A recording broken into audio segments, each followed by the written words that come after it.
Excellency Frederick Lodqvist. Thank you for coming. Tonight's speaker is Anton Shekhovtsov, Anton Shekhovtsov, presently visiting fellow of the Institute for Human Sciences. Anton was born and raised in Sevastopol, Crimea, which, as you know, was occupied and annexed by Russia in 2014. He finished his postgraduate studies at Sevastopol Technical University in 2009, and since then has held postdoctoral positions in the UK, Austria, Romania, and Poland. Anton's main area of expertise include the European far right, the relations between Russia and the radical right-wing parties in the West, and illiberal tendencies in Central and Eastern Europe. He is the guest editor of the Explorations of the Far-Right book series at the German publishing house Legatum, and the author of the Russian language book New Radical Right-Wing Parties in European Democracies, published in 2011. At the IWM, he's been working on his new book, Russia and the Western Far-Right, which will be published this year.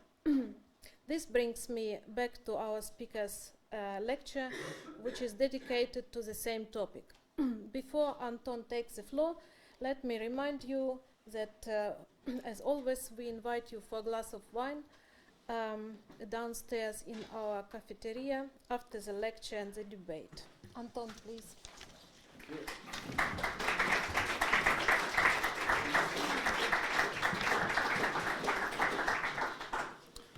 Thank you all for coming. Thank you to Tanya Georgienko for the introduction, and I'm particularly grateful to the Institute both for inviting me to give this lecture, but also for supporting this research. And I want to start with the introduction, just to mention something that you probably heard of. This is the signing of the agreement that took place, about the cooperation between two parties, between the Austrian Party of Freedom and the ruling party in Russia, United Russia, in December 2016. I will, in my talk, I will try to explain why, well, first of all, the background for the situation, but also to explain why the signing of this agreement took place in December 2016, or basically now, and why it did not happen before. Because the FPÖ, the Freedom Party of Austria, was making pro-Kremlin statements a very long time ago. It started in 2008. I will talk about a bit more about this in the end, but why it did not take place then and why it took place now. In the recent years, there has been a growing concern about the cooperation, or apparent cooperation, between Putin's Russia and the Western far right, and especially the far right in Europe. We have witnessed a growing number of the contacts between politicians in Russia and politicians in the West, coming from the far right background. We have seen an increasing number of statements coming from the far-right politicians in Europe, praising Putin's Russia, and concerns about these developments, especially in the Western mainstream media, they became more pronounced given the present developments in the West and in Europe, which is marked, among many other problems, by the refugee and migration crisis, by the threat of terrorist attacks, by the crisis of the Eurozone, by Brexit, by Trump, and other problems. So Moscow's apparent cooperation with the far right, which blame liberal democratic consensus or the order for these many ills, they were interpreted as Moscow's attempts to weaken and somehow disrupt the Western unity. In my lecture I will try to answer some of these questions that were raised, and my lecture will consist of 5 parts.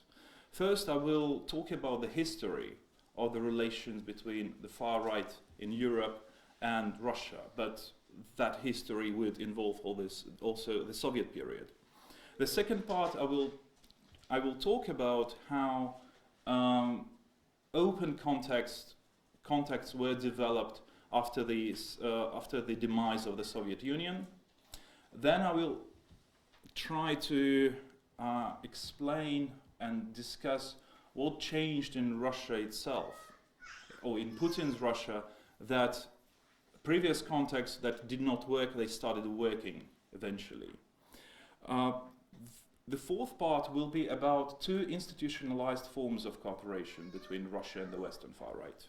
That would be electoral observation and the media. And finally, I will focus on the Austrian case, and we'll talk about this particular agreement and what preceded it. I think for many people,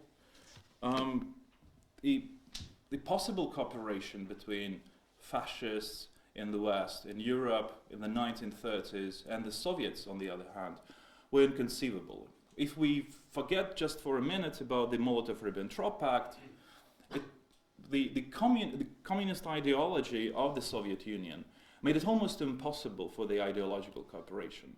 However, there was a small element within the far-right milieu, especially in Germany in the 1930s, that actually considered the Soviets to be a natural ally for their own political cause.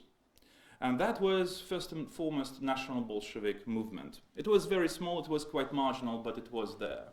So National Bolsheviks in the 1920s, 1930s, they considered both Germany, or German nation, and the Soviet nation as young proletarian nations that could come together in their fight against the decadent West. And by the West at that time, they first and foremost thought of Britain and France. And especially after the First World War, when Germany, after the Versailles Peace Treaty, was felt as humiliated by Britain and France, they looked for allies in the Soviet Union as well. National Bolshevism, that was represented by people like Ernst Nikisch, for example, who coined this term, Sparta Potsdam Moscow, as a slogan for his organization. They believed that cooperation was possible. After the Second World War,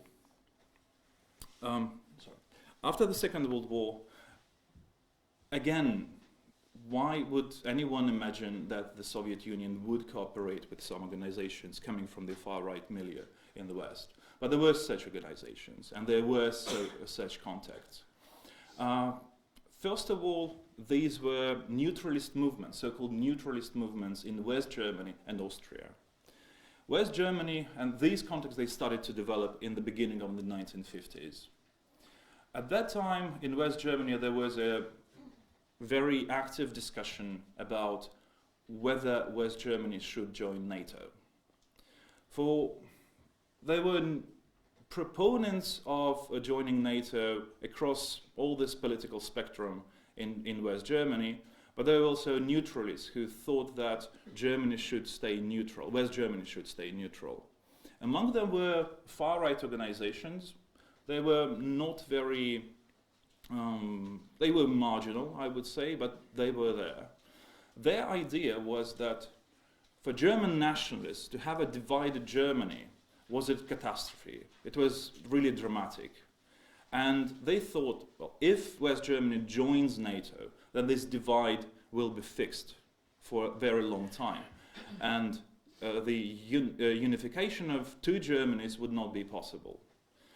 The Soviet Union was very much interested in neutral status of West Germany. So there was financial support and political support, but covered political support for far-right neutralists in West Germany, coming from East Germany or coming via East Germany. The same developments took place in Austria as well. They are associated mostly with a very small organization called Nationale Liga, the National League, that was run by a name called Adolf Slavik. That organization again argued for the neutral status of Austria, but that was not a huge discussion because Austria was occupied at that time. And but still, the Soviet Union and the Communist Party of the Soviet Union supported this movement, this far-right neutralist movement, via the Communist Party of Austria. But I think these organizations that I mentioned, they were quite marginal. They were on the fringes. But in the 1960s, or starting with the 1960s, there were a different, very important development that influenced, I would argue, what we see now. This is associated with two figures, Francis Bakircioglu and Jean Tirard. Francis Bakircioglu, he came from the US. Jean Tirard was a Belgian, and they both believed in the ideals of so-called pan-European fascism. They argued for the unity of Europe. They imagined a really united Europe that would not be divided by in the capitalist West and the socialist East. They really wanted Europe to be together, all the nations of Europe to be together. They did not believe in the nation state. They thought that geopolitically, Europe would only survive between the two evils, the US and the Soviet Union being a united force. But they did not believe in the liberal nature of such a united Europe. They imagined this Europe as being deeply illiberal and fascist. With time, they were neutralists. They were ideologically influenced by the neutralist movements in West Germany, some of them. They were also influenced by classical geopolitics. And they did consider the US and the Soviet Union to be evils, equally. But with time, they increasingly started to think that it would be better to align with the Soviet Union in order to resist the US. Probably that was because none of them ever traveled to the Soviet Union, but they could witness some of the realities of the US. They simply did not have experience of living in the Soviet Union. But yes, they thought it would be much better. For Francis Bakircioglu imagined the European imperium that would include Russia, Soviet Russia. For him, the turning point when he became a sort of pro-Soviet was the so-called doctor's plot in the Soviet Union. Some of you may remember that was a conspiracy theory that was promoted by some Soviet officials that doctors, especially coming from the Jewish background, wanted to somehow poison the leadership of the Soviet Union. Some of those doctors, they were eventually executed. For Bakircioglu, that was important because he had reservations about the Soviet Union. He thought it was still this Judeo-communist conspiracy against the West, against Europe. But with that particular doctor's plot, he thought, well, now actually the Soviets are turning into Soviet nationalists. Now it's fine to cooperate with them. I don't think he ever traveled to the Soviet Union. His history is quite bizarre in a way. He was eventually arrested by the FBI. They accused him of cooperating with the Soviets, and he committed suicide in his prison in the US. Jean Tirard also, as I mentioned, he was also a neutralist. For him, again, the Soviet Union and the US were equally bad. But in the 1980s, he came up with an idea of the Euro-Soviet Empire that would go from Vladivostok to Dublin, and that would be a fascist, united Euro-Soviet empire that would again be resisting or opposing the US. these politicians or activists, at that time, they were considered as weirdos and really, really fringe, especially Yoki, being anti-American American citizen, who was friends with some fascist organizations in the US as well. That was too bizarre even for them. But they created a legacy, ideological legacy, that could be used as a cover for the contemporary cooperation between various Russian forces and radical right-wing forces in the West.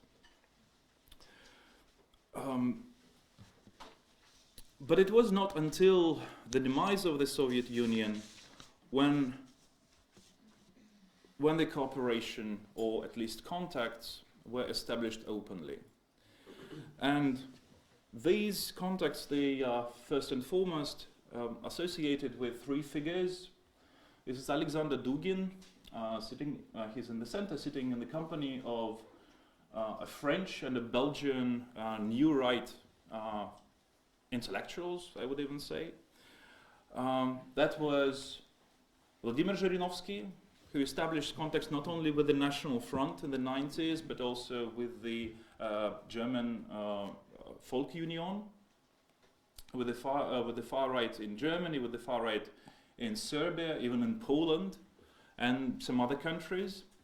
And that was also some contacts established by Sergei Glaziev. He managed to have good relations with Lyndon LaRouche, a very bizarre American fascist. And now Sergei Glaziev is an advisor to Vladimir Putin since 2011 or 2012. These three Russian politicians tried to cooperate with their Western far-right counterparts in order to essentially increase their own status within this nationalist milieu in Russia. They were far removed from power, they were far removed from taking power in Russia, but it was very important for them to have these Western contacts, just to present themselves in a more favorable way compared to other Russian ultranationalists. For the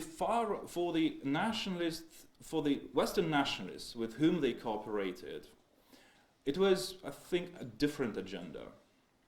They, after the collapse of the Soviet Union, they honestly thought that Russia could actually become right-wing and almost fascist. And again, based on the legacy of what was happening during the Cold War, based on the legacy of this pro-Russian neutralism or pro-Soviet neutralism, they thought they could cooperate with the post-Soviet Russia in order to cleanse Europe from the US influence and to somehow undermine the liberal democratic consensus. At that time, it was not possible, of course. Zhirinovsky was probably one of the first far-right politicians in Russia who actually tried to build a sort of a far-right international. The first Congress of so-called patriotic parties, but of course far-right parties, took place in Moscow in 2003. The French National Front representatives were invited, and representatives of other organizations, far-right organizations, but also a number of just pro-Russian organizations from Asia and even Africa. At that time, it was a very interesting moment in the world history because at that time, Saddam Hussein's Iraq was under sanctions. And Saddam Hussein paid a lot of money to far-right forces, but not only far-right forces in the West, so they could lobby for the removal of the sanctions from Iraq. I think many politicians, especially far-right politicians, actually tricked Saddam Hussein. They could lobby, of course, but their influence was minimal. They were very far from power, again, and they could just take some money and, do some conferences like this one, because although it was sort of a congress of patriotic parties, the major line during that congress was that the US and Europe should remove sanctions from Iraq. To give you an example of how much some of those people could get potentially, after the occupation of Iraq, some documents were found, and for example, it became clear that two politicians from the FPÖ, from the Freedom Party of Austria, Jörg Haider and Evel Stadler, the late Jörg Haider, who was a leader of the FPÖ at that time, they received $5 million for their pro-Iraqi activities in Europe.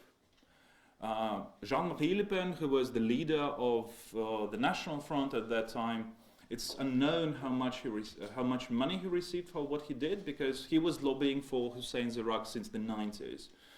But probably there was some money involved as well.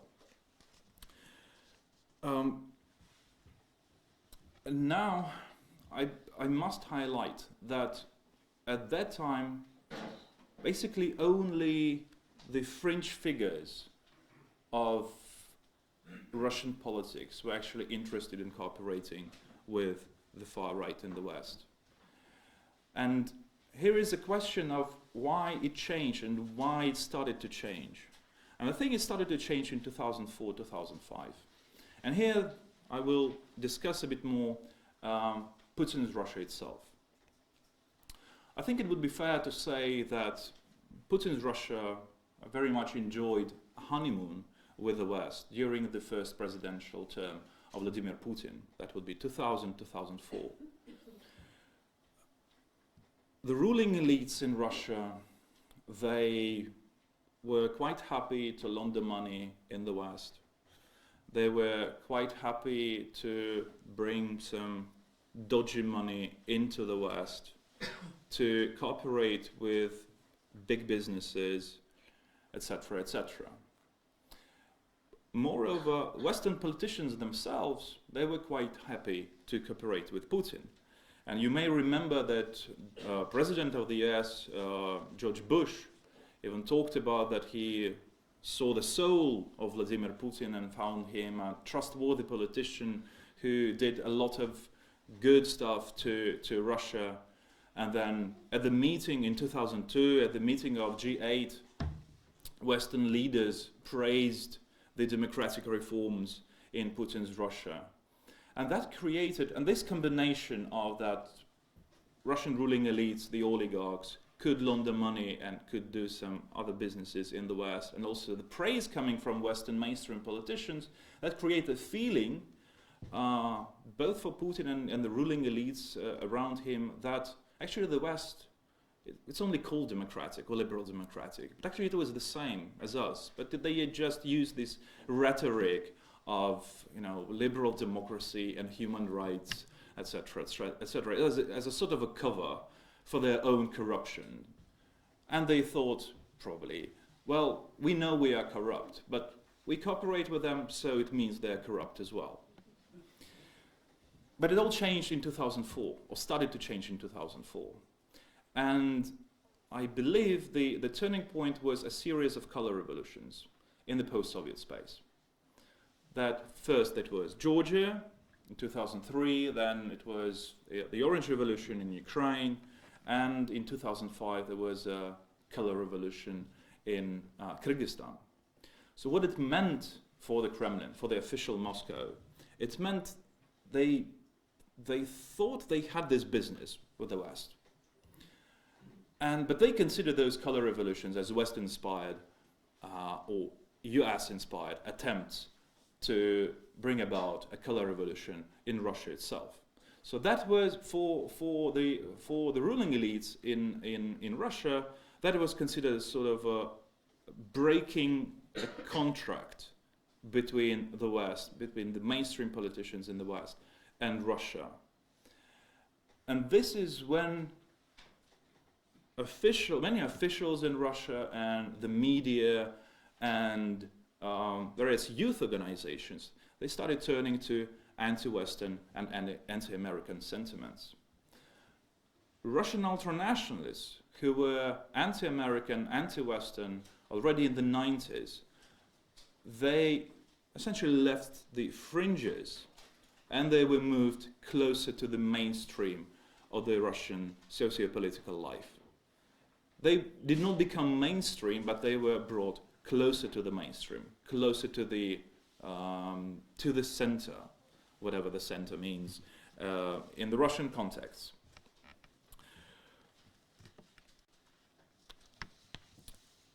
And Russia's anti-American turn, the perceived challenge of Putin's Russia that it might pose to the EU itself, the Kremlin's appeal to the so-called traditional values, its conservative posture, Putin's populist language about the rights of the majority, about national identity, of the divide between the elites that allegedly promote multiculturalism, and the ordinary people. This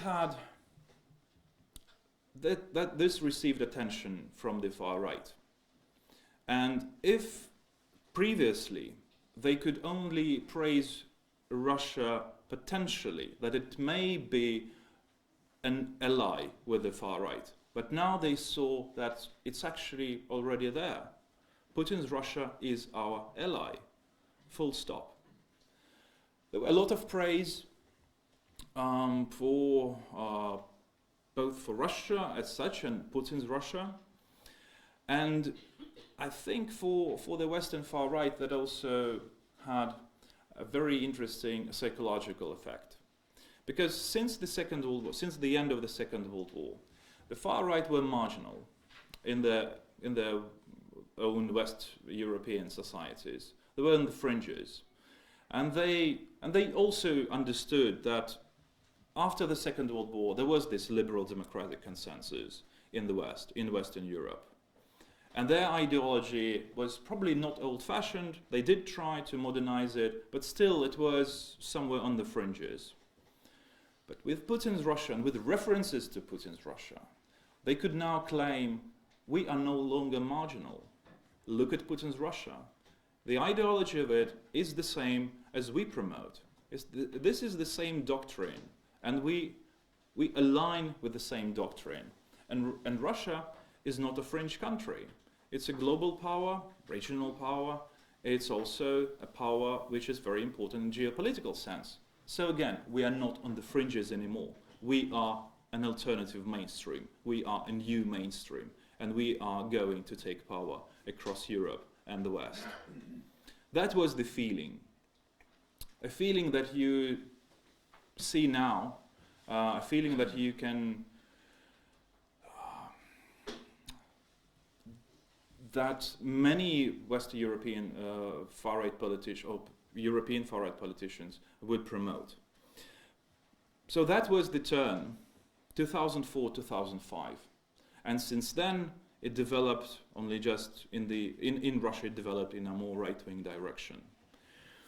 But now I want to finish this part and talk about how this turn and some other developments influenced and eventually materialized in two particular forms of institutionalized cooperation between various Russian actors and the Western far right, European far right. First, it's the electoral monitoring, electoral observation. And again, I will refer to the series of color revolutions in the post-Soviet space. And I would argue that Putin's regime was indeed scared of a color revolution in Russia. I think that threat was largely virtual. A color revolution was never on the table in the Russian Federation, especially in 2004, 2005, but it was really, really scared. Another point is that many people close to Putin's regime understood that electoral monitoring organizations, such as the European Union's monitoring organization, but essentially the OSCE, they could play a very important role in mobilizing people in a particular country in order to oppose or reject the fraudulent elections. Because all those color revolutions, I just want to remind you, those were not revolutions as such. They were very successful protests against the electoral fraud. And how do you know that it's an electoral fraud? You can always refer to esteemed, established monitoring organizations, especially Western organizations, such as the OSCE, that could say those elections were not fair, they were not open, they were not essentially democratic, and that could mobilize people. So some people in Russia thought, well, this is indeed a problem. So what do we do about it? We create our own international monitoring organization. And this is how it started. CIS-EMO, an organization that was established in Russia in 2003-2004, was, which many would call a gongo. It was formerly an NGO, non-governmental organization, but gongo means government-organized, non-government organization. It was not organized by the government, but it played the same role. The idea behind CIS-EMO was that wherever they would go in the post-Soviet space first, they would either support pro-Russian candidates or they would try to legitimize a victory of pro-national or pro-national politicians, national democratic politicians who would be skeptical of Putin's Russia. A very interesting characteristic of CIS-EMO was that it was established by one of the ideologues of the Russian national unity, a notorious fascist organization that was active in the 90s, Alexei Kochetkov. He was an editor of this organization's newspaper. He then left. He left the organization. He became involved in political consultancy, but he still had networks. He had ultranationalist networks in Russia. He had some far-right networks in Europe. So one of the most interesting characteristics of that particular organization, CIS-EMO, was that when it organized electoral observation missions, they invited far-right politicians, first coming from Russia itself, for example, Zhirinovsky's party, then the National Bolshevik Party that was already banned at that time, but the structure still existed. People's Will, another far-right organization in Russia, because of the networks that he had.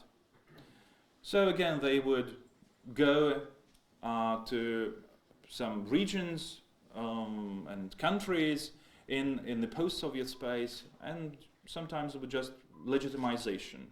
For example, they would go to South Ossetia, which is part of Georgia, or they would go to Abkhazia, another part of Georgia. Both of them declared sovereignty, declared to be independent states, and but they would still need a sort of Western legitimization, and they could find that Western legitimization in the workings of CIS-EMO, but also from other organizations that CIS-EMO cooperated with. Eurasian Observatory for Democracy and Elections, and the European Center of Geopolitical Analysis. They were both of these organizations, they were established by people who previously cooperated with CIS-EMO.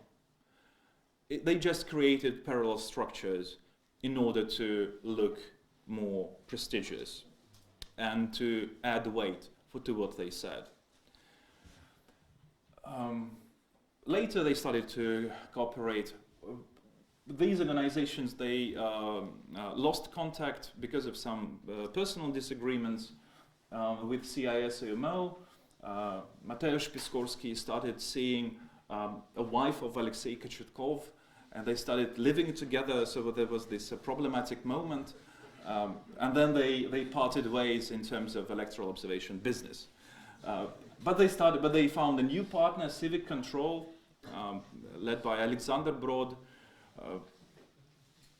who's surprising is also head of one human rights organization in Russia, and essentially Civic Control replaced CISMO as a Russian coordinator of the electoral observation missions. Just to show you some pictures, you will see Luc Michel, who's actually a disciple of Jean Tirard, whom I mentioned in the beginning, then Marina Klebanovich, Kochetkova, the one who went to Mateusz Piskorsky, and Alexei Kochetkov himself. They would, at one point they would do this electoral observation in Abkhazia, and then the same day they would celebrate the victory with people who actually won the elections. You would see on the right there is Luc Michel. As I said, they cooperated with the far-right nationalists in the West, and here's a very interesting quote from Nick Griffin, who was at that time the leader of the fascist British party called British National Party, and he said, "I was stunned to discover a robust, transparent and properly democratic system," that was in Russia, that made me even more aware than ever of the truly shocking failings of the archaic and corrupted shambles that masquerades as free and fair elections in Great Britain. That was after he visited, after he observed the parliamentary elections in December 2011 in Russia. What we saw in Crimea in March 2014, and those far-right and far-left activists going to a so-called referendum on the separation of Crimea from Ukraine, these are the same people, but many I think observers, many journalists were surprised to see those people, but actually that was a development of a very long development. That was just the result of that sort of cooperation. Luc Michel would be portrayed as the organizer of the OSCE observation mission in Crimea, even, which absolutely ridiculous, because he had not only he has no links to the OSCE, but he actually hates the OSCE. But still, for some of the Russian media, it was fine to portray him as such. And now I want to turn to the media, and probably I will talk longer than that bit. I want to turn to the media, but before I do this, I want to stress that this electoral observation that these organizations participated, together with the far-right activists in the West, that was the results of their electoral observation was never taken seriously, of course, by more reputed organizations such as the OSCE or the UN or the European Union or NATO. But they managed to create this facade of independent electoral observation. And for the domestic audiences, for example, for Russia itself, they could be considered as legitimate observers. The Russian media would also for example, refer and say, look, okay, there was those elections, like in Transnistria, for example. Well, the OSCE considers those elections as illegitimate. European politicians would say those elections or referendum was illegitimate. But this is only one point of view, because we have CISMO or the Electoral Eurasian Observatory of Democracy and Elections coming from Belgium. This are also European politicians, so they would say those elections were fine. So this creates this ambiguity that you have this one point of view and then you have this alternative point of view. And this brings me to the media. So this electoral observation business started in 2004, 2005. The engagement of the Russian state-controlled media with Western far-right politicians started in 2008. Of course, before that, they could interview far-right politicians or at least make some reports about their successes or failures in electoral processes. But 2008 changed many things. 2008, if you remember, that was the time when, in August 2008, Russia, that was at that time ruled by Dmitry Medvedev, provoked Georgia into a war. It was a 5-day war. Russia managed to occupy Abkhazia and South Ossetia. But the ruling elites and publicists and people who part of the think tanks in Russia, they understood one thing, is that they could easily win the war. It was only 5 days, but they lost the information war. At that time, they had tools of soft power. They had Russia Today. They had the Voice of Russia, which was a radio station that broadcast in several European languages. They had some other English language resources, but they truly felt that their soft power, Kremlin's soft power, was failing. This was a time when they decided to reimagine how Russia is trying to influence the Western public opinion. This is when, in 2009, Russia Today was renamed into RT in order to conceal this obvious link with the Russian state. If previously they tried to promote an idea, because this is soft power, that Russia is good, a new idea was added to that the West is bad. And it was also very important, especially for Western audiences, to present not only the Russian point of view, but also the point of view of Westerners and Europeans themselves. So who do you invite on the TV, on the radio, and who do you interview for newspapers to promote the idea that the West is bad? The far right. Isolationists, conspiracy theorists, some parts of the far left milieu. Russian media were also quite happy that at that time in 2008, Heinz Christian Strache said something bad about Mikhail Saakashvili, who was the president of Georgia at that time. It was immediately taken out by the Russian media and broadcast in several languages, quoting Strache, who said that Saakashvili, Georgia's president, was a dictator. He was building an authoritarian state in Georgia, etc., etc. Many of the people whom they invited, the Russian media, were coming from previous contacts that the Russian ultranationalists had. Lyndon LaRouche himself, then Manuel Alexandrita, who's essentially a German fascist editor of a journal called Zuerst. But again, this is very interesting how he's described Lyndon LaRouche, political analyst. Nothing is said about his affiliations or his contacts. Manuel Alexandrita, Geert Wilders, several weeks commenting on Trump's victory in the US. They no longer were newsmakers, all those people. They became opinion makers. They could influence public opinion. And again, in 2012, from 2012, there were several attempts of the structural cooperation between the Russian media and far-right politicians. And by structural cooperation, I mean there were created some TV channels, usually internet-based TV channels, in the West itself that were run by far-right activists, but with the Russian money. One obvious example is the French internet-based TV station called Pro-Russia TV, a very original name. And they received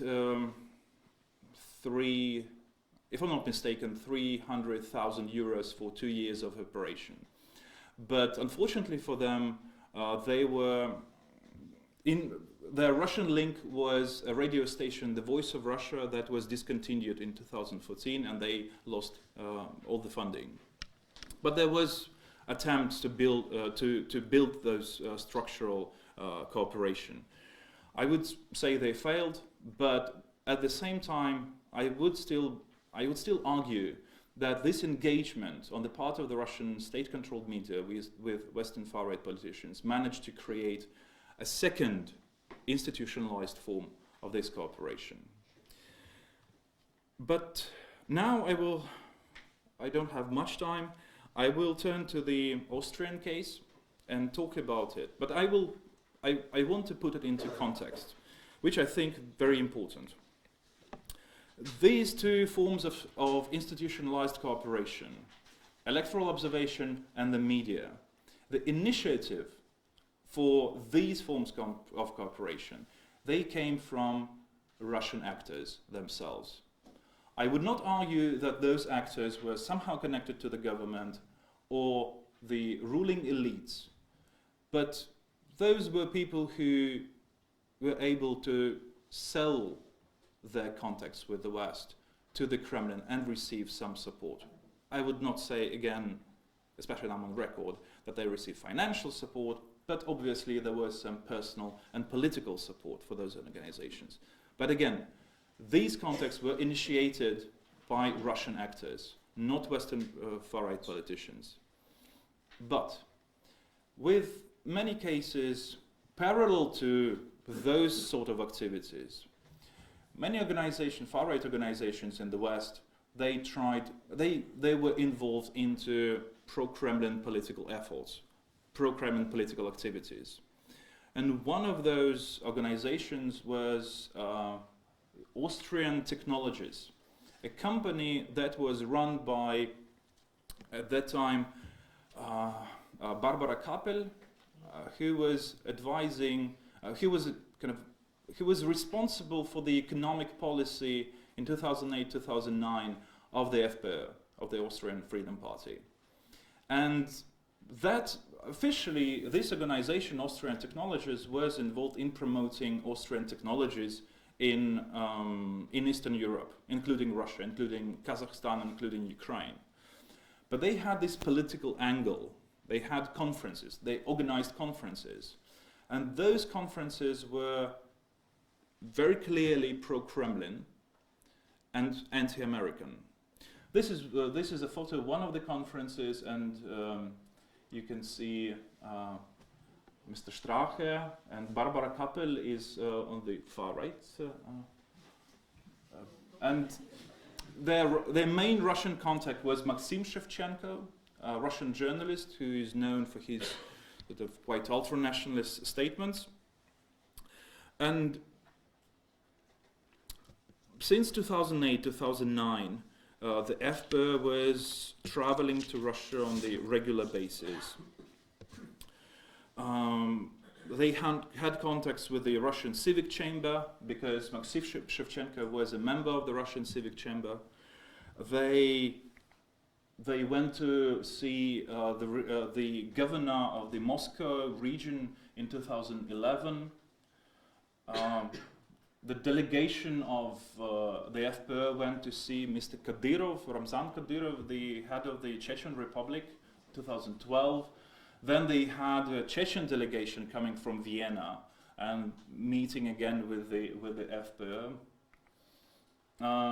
Jochen Gudenus also acted as an electoral observer. Again, this was this activity. Strache was a public opinion maker for RT, for Russia Today. They established good contacts with the leadership of the Society of Austro-Russian Friendship. They visited and co-sponsored the Russian Ball in Vienna. And you can see Jochen Gudenus, Nathalie Hölzmüller, and Heinz Christian Strache here. But going back to the signing of the agreement, despite all those pro-Russian efforts, despite all those contacts, they were never successful in establishing relations or contacts of really high status with some Russian actors. And the explanation here goes as follows. Russia, and Putin's Russia, the Kremlin always welcomes pro-Moscow activities, pro-Kremlin activities. But at the same time, they would always look at national context, whether they can cooperate with the far right in any particular country. Putin's Russia was quite happy to cooperate with the Social Democrats and Conservatives, because these are two parties, the SPÖ and ÖVP, these are the parties that have good ties, great ties to the largest businesses and financial institutions of Austria, which could be cooperation with which would be quite beneficial for the Russian ruling elites. They did not want to cooperate with the FPÖ because the FPÖ is considered to be a major opposition party to both the Social Democrats and the Conservatives, and that would compromise the relations and the links between the Russian elites and the Social Democrats and the Conservatives. But something changed, and this change was brought about in 2016. The presidential elections in spring last year, they were won by Norbert Hofer. And no representative of the mainstream major parties, not from the ÖVP, not from the SPÖ, they even managed to be in the second round of the elections for the very first time from essentially the restoration of Austrian sovereignty in the 1950s. That was the first time that it happened, that no representative of the mainstream parties was in the second round. In the second round, as many of you would know, was Alexander van der Bellen, who was supported by the Green Party. And this created a feeling that actually the Austrian allies of Putin's regime, of Putin's Russia, they were in decline.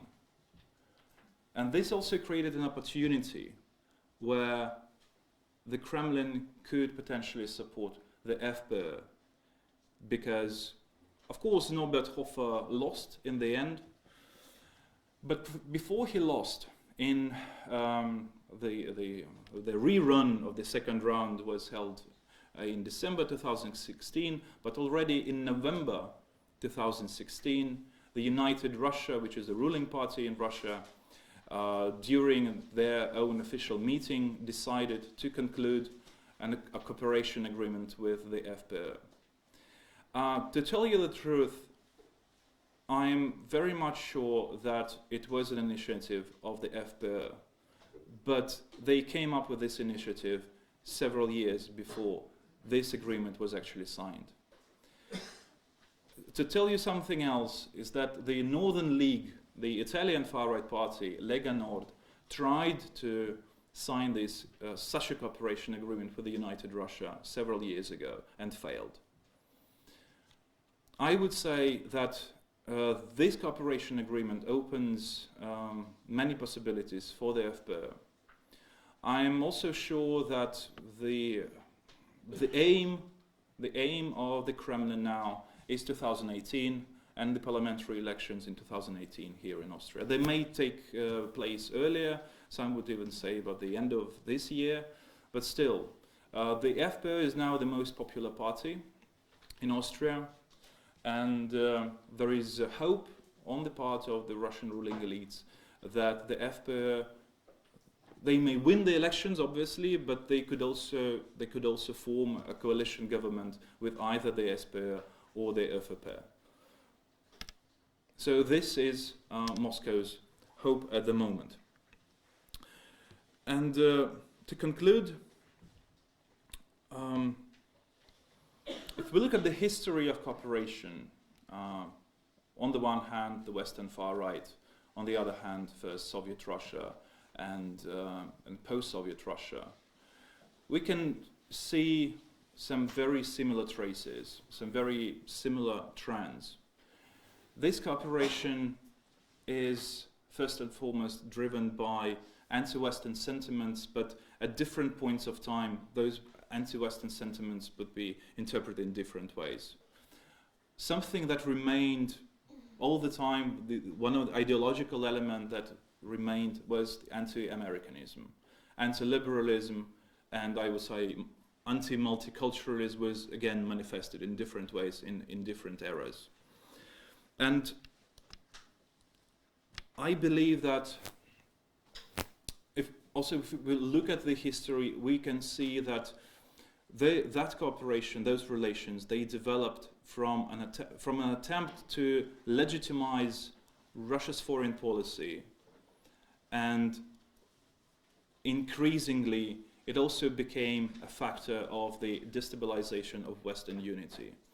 In many of his speeches, President Vladimir Putin highlighted the threat that nationalism posed to the unity of a nation.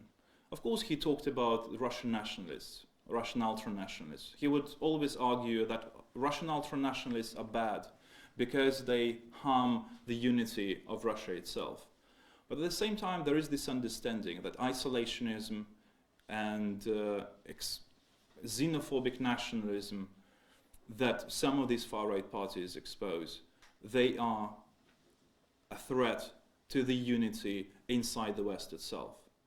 So it is not just, context, it's not just these conferences, etc., something that I mentioned during the speech. There is something deeper here.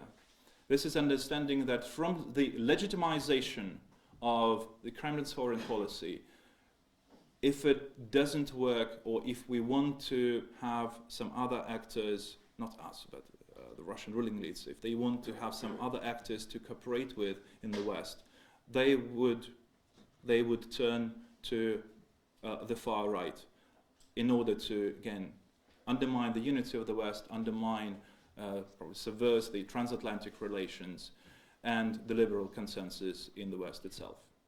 Thank you very much for your attention. Thank you.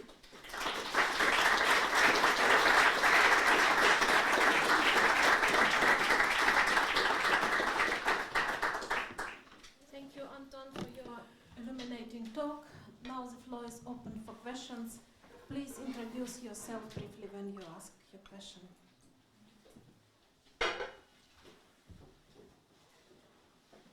Good evening, my name is Schubert from the Austrian daily Der Standard.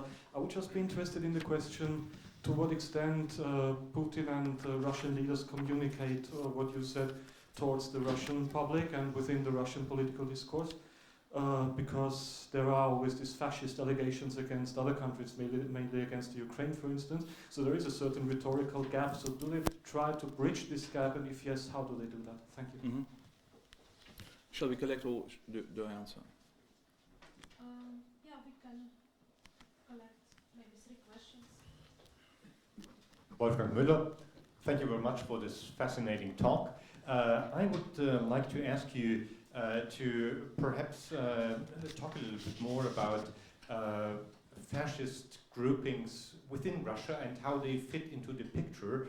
If I remember correctly, in the early 2000s, they were still considered as some sort of opposition, even by Western media and Western observers, who at this time even thought about the National Bolsheviks as being some sort of opposition to Putin, and how were these groupings later integrated into the elite?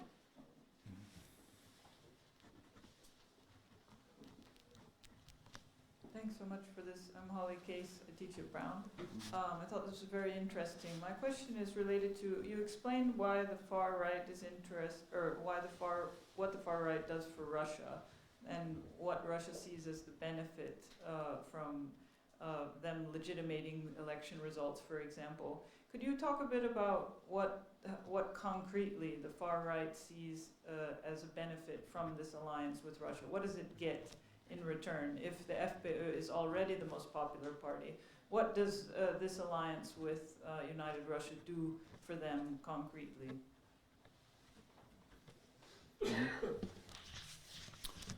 Okay. The first question about the rhetorical. Yes, indeed. Putin's Russia really likes to present itself as an anti-fascist state, based on the legacy of the Soviet Union. That the Soviet Union would sometimes cooperate with fascists themselves, that of course is not mentioned. But I would say that there is a tendency that originates during the Soviet times in the Soviet Union. And this tendency is how you explain anti-fascism, or how you interpret anti-fascism. And this also is related to the question how fascism as such, as a word, as a term, was interpreted in the Soviet Union. One of the interpretations of fascism during the Soviet era was that it was anti-communism. Fascism means anti-communism, and by extension, fascism is anti-Sovietism. If you follow this logic, then you could interpret a particular political force or a country, not in Russia but outside, something that you can label as anti-Russian may be interpreted as automatically fascist.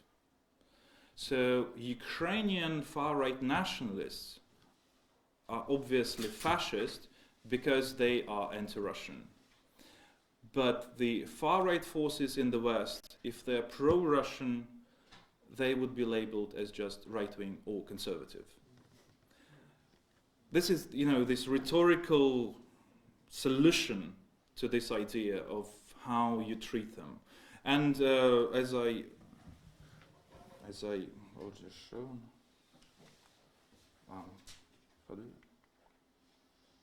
could we put this on again? Yeah, I'd already show you a picture of Lyndon LaRouche. Yeah, an obvious fascist, but still would be he described as political analyst. Or Manuel Oxenreiter. They don't mention that he's a neo-fascist. So you just don't mention this, yeah? That you don't mention their affiliation. When you need to, you can always say right-wing conservative, but not far-right or extreme right. This is how they solve this problem. With the Russian fascist organizations, yes, I think the National Bolshevik Party is this a good example. It was very much in opposition during the 90s, but it was in the opposition in the beginning of 2000s. It was banned, actually. But eventually, NBP, the National Bolshevik Party, it supported many of the recent policies of Vladimir Putin. For example, with the annexation of Crimea. They totally supported this. Many activists previously affiliated with the National Bolshevik Party actually went to Donbass to fight against the Ukrainian forces. There do remain some of the fascist and far-right organizations in Russia that would be in the opposition to Putin's regime, but in comparison to the fascist organization that do support Putin's foreign policy, that there would be quite a lot of repressions against them. There are a few cases. I'll just give you examples. That there is no, as far as I know, there is no one case where far-right volunteers who went to Ukraine to fight on the Ukrainian side, they came from Russia. Some of them, there were criminal cases opened against them. But there is no one case where far-right activists, volunteers who would go to fight against the Ukrainian forces would be persecuted in Russia.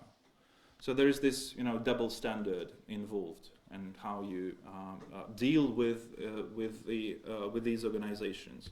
I would not say that all the organizations, far-right organizations in Russia that are not persecuted by the state, they are all equally loyal to Putin's regime. Some remain quite neutral. They could be even skeptical. But if they don't do actively something that could be interpreted by the regime as a threat, they would be left alone. They could be used in some other activities.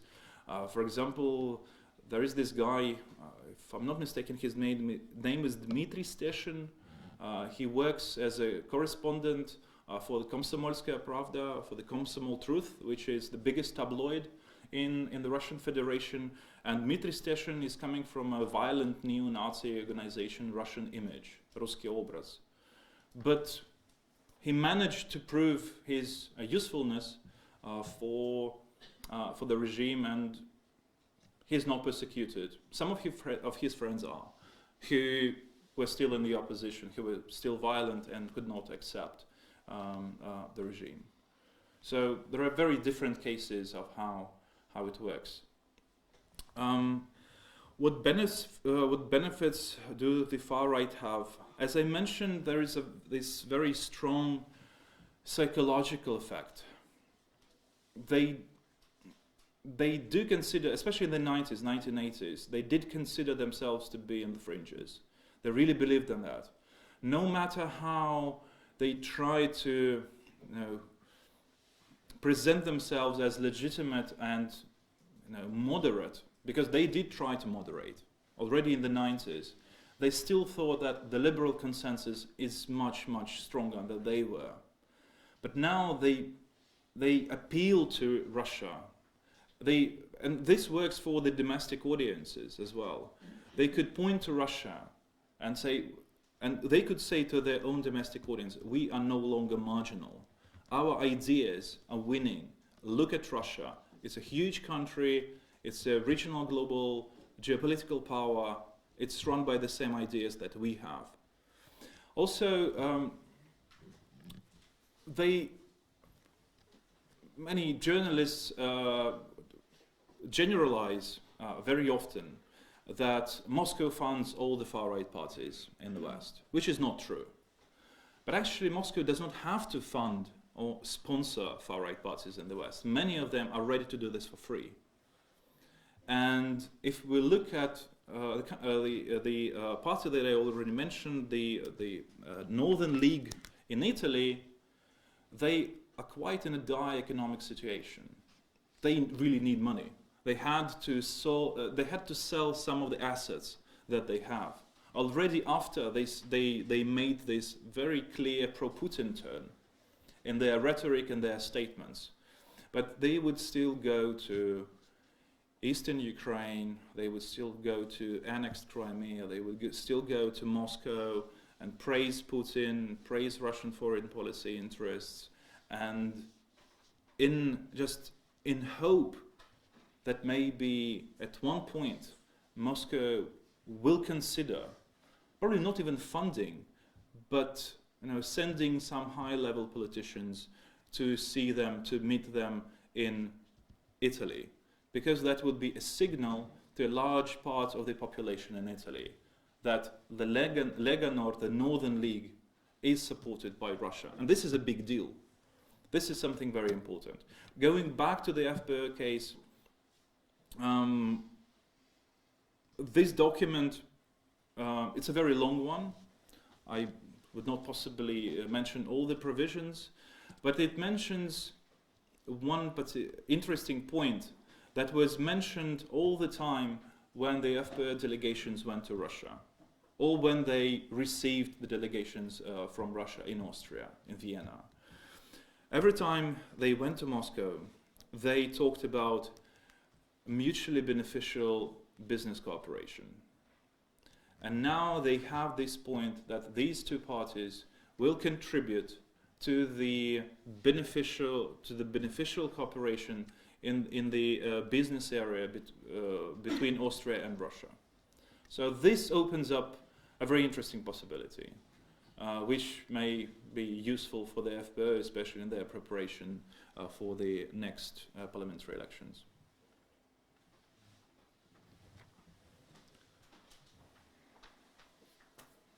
Johann Müller, two quasi-empirical questions. If I understood you correctly, if the far right is willing to do it for free in many cases, wouldn't the implication be that Russia should really concentrate on conservatives who might potentially collaborate with the far right and thereby actually make it gain power in certain circumstances? And if so, is there any evidence for that in any of the contexts you've looked at?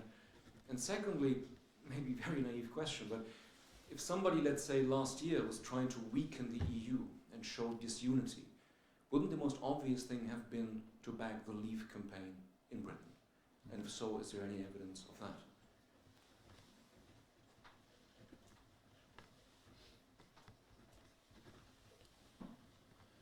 Karl-Henrik Fredriksson, Vienna. I have two questions, and I'll try to be short. You describe the affinities between these two entities, Russia on the one hand and the European far right on the other hand. On the one hand, as negatively determined, a shared anti-Americanism, and on the other hand, as converging ideologies, or more and more overlapping ideologies as a content wise. Is it not so that the anti-Americanism, meaning that the negative determination, has been replaced by an anti-EU negative determination, which is at least as strong as the previous anti-Americanism, and perhaps also more significant than the ideological overlappings? First question. Second question, France. France seems to me to be, to connect to the previous question, a case where, which is opposite to Austria, where Marine Le Pen is losing significance just because there is a conservative candidate that does this much better on a very pragmatic power level.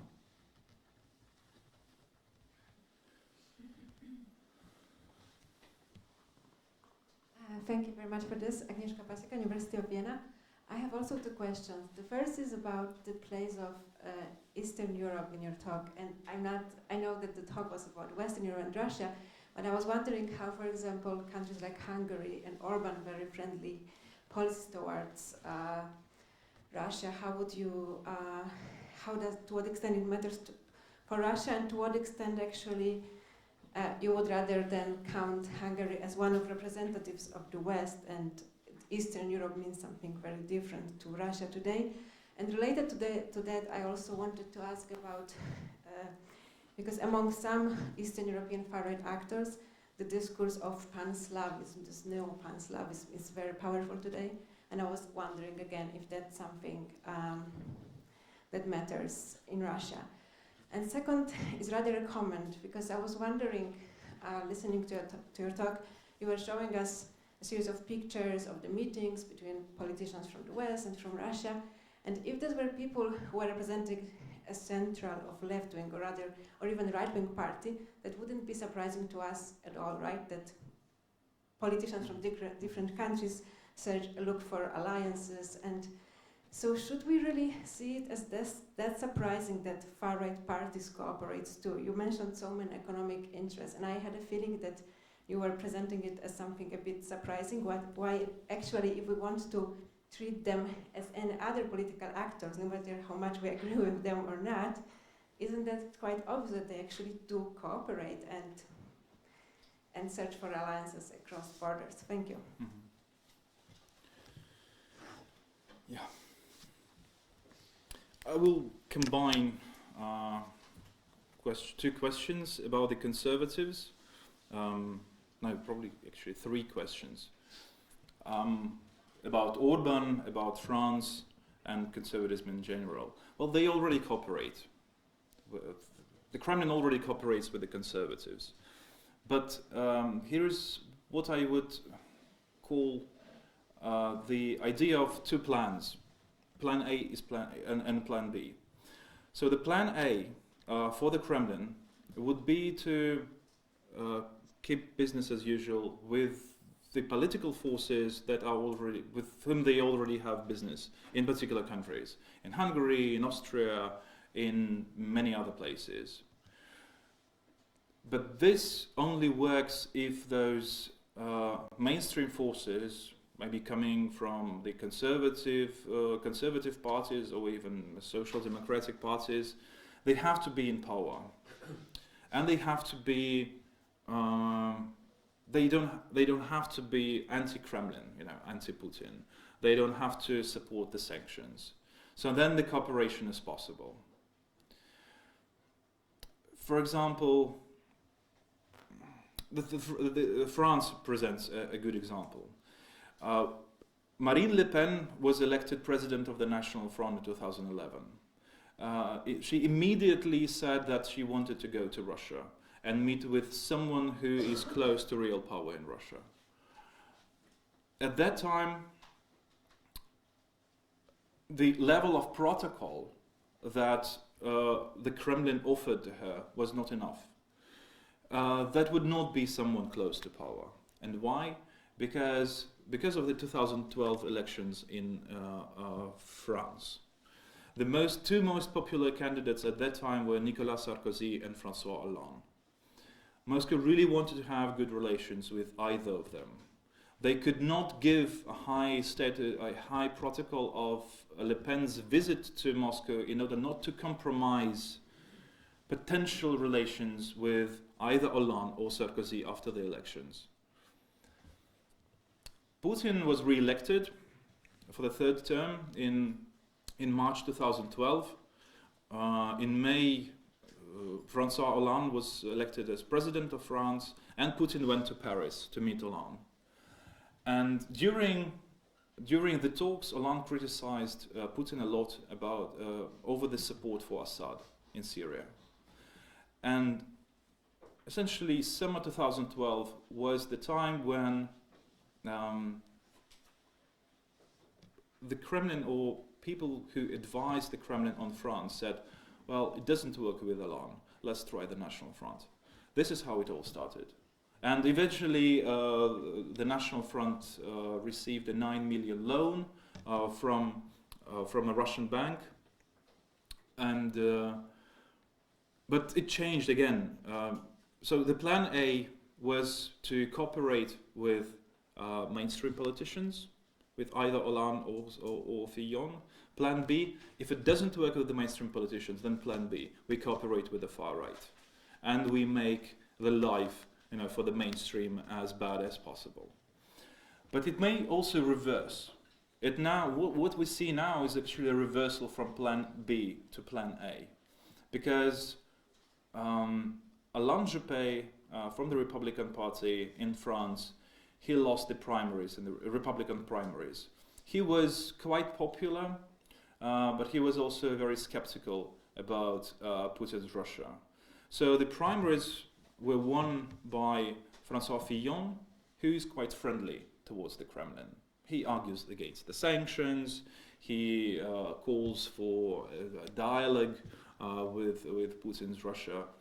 And now, essentially, Moscow has two very much pro-Moscow candidates in the presidential elections. François Fillon, and the second place is Marine Le Pen.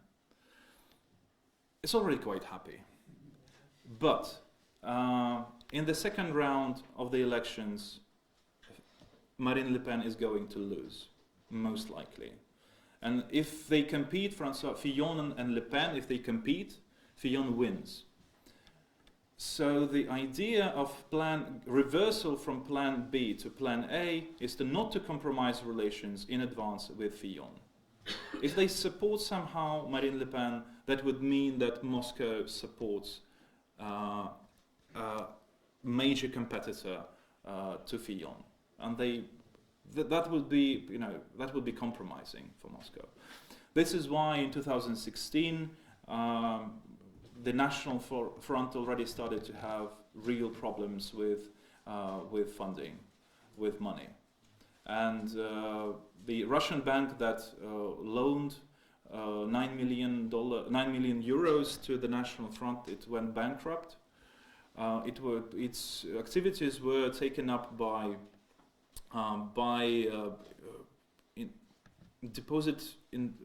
the Russian state-controlled deposit insurance agency that is now actually trying to sue the National Front to return that money. So it's quite problematic for Marine Le Pen now. If you look at Hungary, you will see that Moscow is quite happy to cooperate with Orban, whose policies may be considered far right, but formally it's still a conservative party. There is, to my knowledge, there is not much support for Jobbik, which is the major far-right party in Hungary, because of exactly this. If Plan A works, why should we try Plan B? There are some other examples of Slovakia, I think, is a good example, but Robert Fico, who's prime minister, he cannot be called a conservative. Nominally, he's a social democrat. Of course, he's very conservative in his views, but then there is no open support for, like it happens in many other countries, there is no support for either the Slovak National Party, which is a radical right-wing party, or this new fascist party of Marian Kotleba. You will not see it because they're still happy to cooperate with the mainstream. Plan A works, no need for the Plan B. Leave campaign. Unfortunately, I tried to look into possible connections and I couldn't find any. I would not exaggerate some statements of Nigel Farage, who said something good about Putin, that this is somehow points in the direction of possible support. It sometimes happens, people just talk. So with the Leave campaign, yes, that would be quite logical, but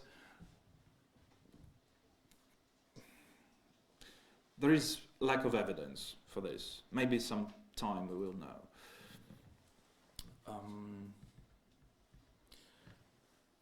Carl Henrik, you asked about this anti-Americanism being replaced by anti-EU sentiments. This may be true, especially now, because Donald Trump, the 45th president of the US, is seen by many as an ally of the far right, of the European far right.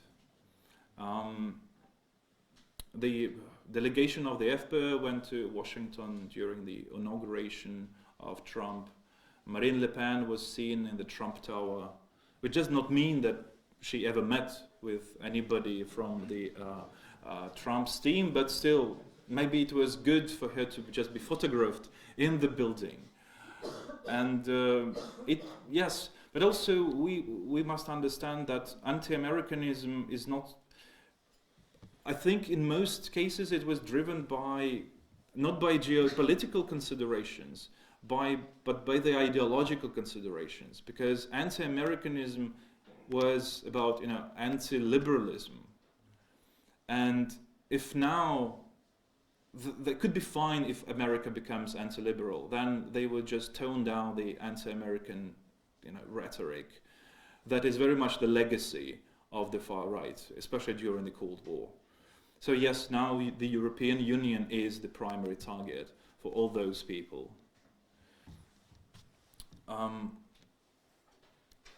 With Pan-Slavism, I'm not sure.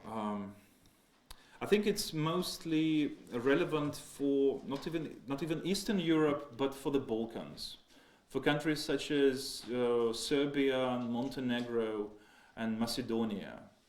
There, Pan-Slavic ideas are quite widespread. Sometimes far-right organizations would be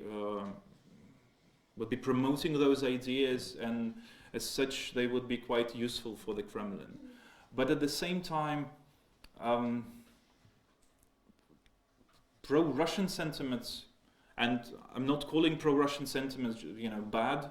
I do have this contrast between being pro-Russian or being pro-Kremlin or pro-Putin. Pro-Russian sentiments are, this is a feature of so many parties in the Balkans, but also some of Eastern, not many actually, but yeah, mostly in the Balkans. That you don't really have to have or even sponsor some far-right parties, because mainstream parties are pro-Russian too. Yeah.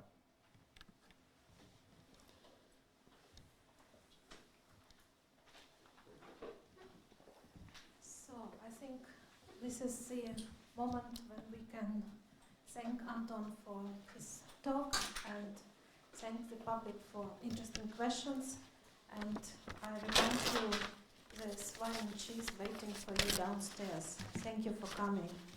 Thank you.